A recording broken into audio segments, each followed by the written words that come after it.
سپہر کے 3 بجے ہیں۔ السلام علیکم، یہ ریڈیو پاکستان ہے۔ سمرہ یوسف سے خبریں سنیے۔ پہلے اہم خبروں کا خلاصہ۔ وزیر اعظم نے سیلاب متاثرین کی امداد کے لیے ریلیف فنڈ قائم کیا ہے اور مخیر شخصیات پر زور دیا ہے کہ وہ سیلاب متاثرین کی بحالی کے لیے فراخ دلی سے عطیات دیں۔ وزیر خزانہ نے کہا ہے کہ قومی معیشت کے مفاد میں پرتعیش اشیاء کی درآمد پر پابندی اگلے ماہ تک جاری رہے گی۔ پاکستان اور کمبوڈیا نے تجارتی تعلقات کے فروغ کے لیے اعلیٰ سطح کے مذاکرات اور روابط بڑھانے پر اتفاق کیا ہے۔ پنجاب کی 21 رکنی کابینہ نے آج لاہور میں حلف اٹھا لیا۔ شہباز شریف نے غزہ میں اسرائیل کے فضائی حملوں کی شدید مذمت کی ہے، جن میں 10 فلسطینی شہید ہو گئے ہیں۔ عرب لیگ نے اقوام متحدہ کی سلامتی کونسل پر زور دیا ہے کہ وہ غزہ میں اسرائیلی جارحیت رکوانے کے لیے فوری کارروائی کرے۔ اور پاکستان نے پاک افغان کوآپریشن فورم کے انتظامات کے تحت افغانستان کو اب تک مجموعی طور پر 15,390 ٹن خوراک کی کھیپ بھیجی ہے۔ اور اب خبریں تفصیل کے ساتھ۔ وزیر اعظم شہباز شریف نے سیلاب متاثرین کی مدد اور بحالی کے لیے امدادی فنڈ قائم کیا ہے۔ ایک بیان میں وزیر اعظم نے عوام خصوصاً مخیر حضرات سے درد مندانہ اپیل کی کہ وہ فراخ دلی سے سیلاب متاثرین کی مدد کریں۔ شدید بارشوں کے باعث سیلاب سے ہونے والی تباہ کاری کا حوالہ دیتے ہوئے انہوں نے کہا کہ بلوچستان میں غیر معمولی تباہی ہوئی ہے، جبکہ سندھ، خیبر پختونخوا اور پنجاب میں بھی بھاری نقصان ہوا ہے۔ وزیر اعظم نے کہا کہ مشکل معاشی صورتحال کے باوجود حکومت نے سیلاب متاثرین کے لیے فوری طور پر 5 ارب روپے جاری کیے ہیں۔ انہوں نے کہا کہ انصار مدینہ کے جذبے کی طرح سیلاب متاثرہ بہن بھائیوں اور بچوں کی مدد کی ضرورت ہے۔ سیلاب متاثرین کے لیے نقد رقوم وزیر اعظم relief fund 2022 account number 12164G میں جمع کرائی جا سکتی ہے۔ وفاقی حکومت نے سیلاب متاثرہ علاقوں میں ہنگامی صورتحال نافذ کر دی ہے، جبکہ صوبائی حکومتوں کو بھی متاثرہ علاقوں کو آفت زدہ قرار دینے کے لیے کہا گیا ہے تاکہ امدادی سرگرمیوں میں مزید تیزی لائی جا سکے۔ خیبر پختونخوا کی حکومت نے بلوچستان کے سیلاب متاثرین کے لیے امدادی سامان بھیجا ہے۔ امدادی سامان میں خیمے، فرشی چٹائیاں، پانی کے نکاس کے پمپ، حفظان صحت کی کٹیں اور ادویات اور خوراک شامل ہے۔ وزیر خزانہ مفتاح اسماعیل نے کہا ہے کہ پرتعیش اشیاء کی درآمد پر پابندی آئندہ ماہ تک جاری رہے گی کیونکہ یہ قومی معیشت کے مفاد میں ہے۔ آج کراچی میں ایک تقریب سے خطاب کرتے ہوئے انہوں نے کہا کہ تاکہ ہم صرف معاون اشیاء کی درآمد کی اجازت دینے پر غور کیا جا سکتا ہے۔ مفتاح اسماعیل نے کہا کہ حکومت کی دانشمندانہ پالیسیوں اور معاشی استحکام کے لیے اقدامات کے نتیجے میں قومی معیشت درست راہ پر گامزن ہے۔ وزیر خزانہ نے یقین دلایا کہ کاروباری برادری کے مسائل ترجیحی بنیادوں پر حل کیے جائیں گے۔ انہوں نے تاجر برادری پر زور دیا کہ وہ قومی معیشت کے استحکام کے لیے کوششوں میں حکومت سے تعاون کریں۔ انہوں نے کہا کہ حکومت نے پیٹرولیم مصنوعات اور بجلی پر اعانت واپس لینے کا مشکل فیصلہ کیا تاکہ قومی معیشت کو درست سمت میں گامزن کیا جا سکے۔ پاکستان اور کمبوڈیا نے باہمی طور پر مفید تعاون کو مزید فروغ دینے پر اتفاق کیا ہے۔ یہ اتفاق رائے آج فنوم پین میں وزیر خارجہ بلاول بھٹو زرداری کے اور وزیر اعظم ہیون سین کے درمیان آسیان علاقائی فورم کے وزارتی اجلاس کے موقع پر ملاقات میں طے پایا۔ اس موقع پر اظہار خیال کرتے ہوئے بلاول بھٹو زرداری نے پاکستان کی طرف سے ایشیا بحر الکاہل میں آسیان کے لاہے عمل اور آسیان کی صدارت کے لیے کمبوڈیا کی حمایت کا یقین دلایا۔ انہوں نے علاقائی سلامتی کے لیے آسیان علاقائی فورم کی اہمیت پر زور دیا اور اس کے ساتھ پاکستان کی مسلسل ثابت قدمی کا اظہار کیا۔ وزیر خارجہ نے آسیان کے ساتھ رابطے بڑھانے کے لیے پاکستان کی خواہش بھی ظاہر کی۔ پنجاب کی 21 رکنی کابینہ نے آج لاہور میں حلف اٹھایا۔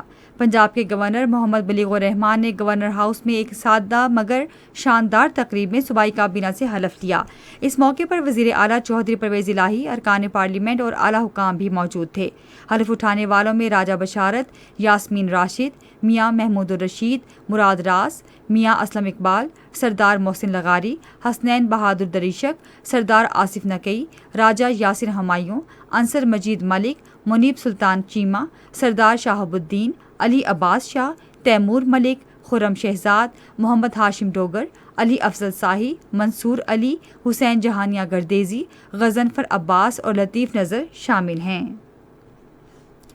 بری فوج کے سربراہ جنرل قمر جاوید باجوہ کو آج سعودی عرب کے chief of general staff Fayyadh bin Hamed Alruwaili نے ٹیلی فون کیا۔ سعودی عرب کے چیف آف جنرل سٹاف نے لسبیلا میں ہیلی کاپٹر کے حادثے کے نتیجے میں قیمتی انسانی جانوں کا ضیاع پر دلی تعزیت کی۔ یہ خبریں آپ ریڈیو پاکستان سے سن رہے ہیں۔ وزیر اعظم شہباز شریف نے غزہ میں اسرائیل کے فضائی حملوں کی شدید مذمت کی ہے، جس میں 5 سالہ بچی سمیت 10 افراد شہید ہو گئے ہیں۔ آج ایک ٹویٹ میں وزیر اعظم نے اس واقعے کو اسرائیل کی دہشت گردی کی تازہ ترین کارروائی قرار دیا۔ شہباز شریف نے کہا کہ اگر سزا کے خوف سے بالاتر ہو کر ظلم کرنے والے کا کوئی وجود ہے تو وہ اسرائیل ہے، جو نتائج کی پرواہ کیے بغیر فلسطینیوں کو نشانہ بنا رہا ہے۔ عرب لیگ نے غزہ پٹی میں شہریوں کو نشانہ بنانے پر اسرائیل کی سرزنش کی ہے اور عالمی برادری خصوصاً اقوام متحدہ کی سلامتی کونسل پر زور دیا ہے کہ وہ اسرائیل کی جارحیت بند کرانے کے لیے فوری اقدامات کرے۔ ایک بیان میں عرب لیگ نے کہا کہ وہ اسرائیل کو فلسطین کے خلاف خطرناک کشیدہ صورتحال کا ذمہ دار سمجھتا ہے۔ عرب لیگ نے فلسطینی عوام کے لیے ایک عالمی تحفظ نظام فراہم کرنے پر بھی زور دیا۔ ادھر غزہ کے علاقے میں آج دوسرے دن بھی اسرائیل کے فضائی حملے جاری ہیں، جن کے نتیجے میں خان یونس میں ایک فلسطینی شہید ہو گیا ہے۔ اسرائیلی فوجیوں نے مقبوضہ مغربی کنارے کے علاقے میں رات گئے 19 فلسطینیوں کو گرفتار بھی کر لیا۔ اس سے پہلے غزہ میں اسرائیل کے فضائی حملوں میں 10 فلسطینی شہید اور 70 سے زائد زخمی ہو گئے تھے۔ پاکستان نے پاک افغان کوآپریشن فورم کے انتظامات کے تحت افغانستان کو اب تک مجموعی طور پر 15,390 ٹن خوراک کی کھیپ بھیجی ہے۔ آج اسلام آباد میں جاری ایک پریس ریلیز کے مطابق انسانی امداد 745 ٹرکوں اور 4 C-130 پروازوں سمیت 83 قافلوں کے ذریعے بھیجی گئی۔ قندھار کے سیلاب سے متاثرہ افغانوں کے لیے کھانے پینے کی 17 ٹن اشیاء گزشتہ روز چمن سرحد پر افغان حکام کے حوالے کی گئیں۔ امدادی اشیاء الخدمت فاؤنڈیشن کی طرف سے عطیہ کی گئی ہیں۔ بھارت میں کانگریس پارٹی کے سینئر رہنما راہل گاندھی نے کہا ہے کہ بھارت میں جمہوریت مر رہی ہے، کیونکہ جو بھی آمریت کے خلاف آواز اٹھاتا ہے اسے بدترین تشدد کا نشانہ بنایا جاتا ہے۔ نئی دہلی میں صحافیوں سے گفتگو کرتے ہوئے انہوں نے کہا کہ تقریباً 1 صدی پہلے بھارت کو اینٹ سے اینٹ جوڑ کر بنایا گیا، لیکن اب اسے بھارتی شہریوں کے سامنے تباہ کیا جا رہا ہے۔ راہل گاندھی نے بھارت کے موجودہ حکمرانوں کو جرمنی کے نازی رہنما ایڈولف ہٹلر سے بھی بدترین قرار دیا۔ کانگریس رہنما نے کہا کہ حالیہ تقسیم کے ایجنڈے کا واحد مقصد یہ یقینی بنانا ہے کہ مہنگائی، بے روزگاری اور معاشرے میں تشدد جیسے عوامی مسائل کو اٹھایا نہ جا سکے۔ انہوں نے کہا کہ بھارت میں جمہوریت نہیں بلکہ 4 لوگوں کی آمریت قائم ہے۔ ریڈیو پاکستان آج تیسرے پہر 4:05 پر اپنے قومی پروگرام میں ایک مباحثہ نشر کرے گا۔ موضوع ہے فلٹریشن پلانٹس کی اہمیت، اور ہفتہ وار پروگرامز کا سلسلہ ہے پانی زندگی ہے۔ موسم۔ محکمہ موسمیات کی پیشگوئی کے مطابق آئندہ 12 گھنٹے کے دوران ملک کے اکثر علاقوں میں موسم گرم اور مرطوب رہے گا، تاہم بالائی وسطی پنجاب، بالائی خیبر پختونخوا اور مشرقی بلوچستان، گلگت بلتستان اور کشمیر میں گرج چمک کے ساتھ بارش کا امکان ہے۔ جنوبی پنجاب اور سندھ میں کہیں کہیں گرج چمک کے ساتھ بارش ہوگی۔ اس دوران بالائی خیبر پختونخوا اور کشمیر میں کہیں کہیں موسلادھار بارش بھی ہو سکتی ہے۔ آج ریکارڈ کیا گیا بعض شہروں کا درجہ حرارت: اسلام آباد اور Quetta 34 degree centigrade, Karachi 30، Lahore 28، Peshawar اور گلگت 36، مری 21 اور مظفر آباد 35 ڈگری سینٹی گریڈ۔ محکمہ موسمیات کی پیشگوئی کے مطابق بھارت کے غیر قانونی زیر قبضہ جموں کشمیر میں سری نگر، جموں، پلوامہ، اننت ناگ، شوپیاں اور بارہمولہ میں مطلع جزوی طور پر ابرآلود رہنے، تیز ہوائیں چلنے اور گرج چمک کے ساتھ بارش کا امکان ہے، جبکہ لیہ میں مطلع جزوی طور پر ابرآلود رہے گا۔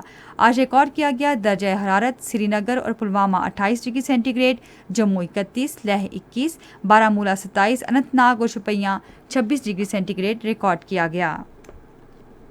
خبریں ختم ہوئی۔ مزید خبروں اور تجزیوں کے لیے آئیے ہماری ویب سائٹ radio.gov.pk پر اور فیس بک کے link radio Pakistan news official پر براہ راست ویڈیو اسٹریمنگ بھی ملاحظہ کیجیے۔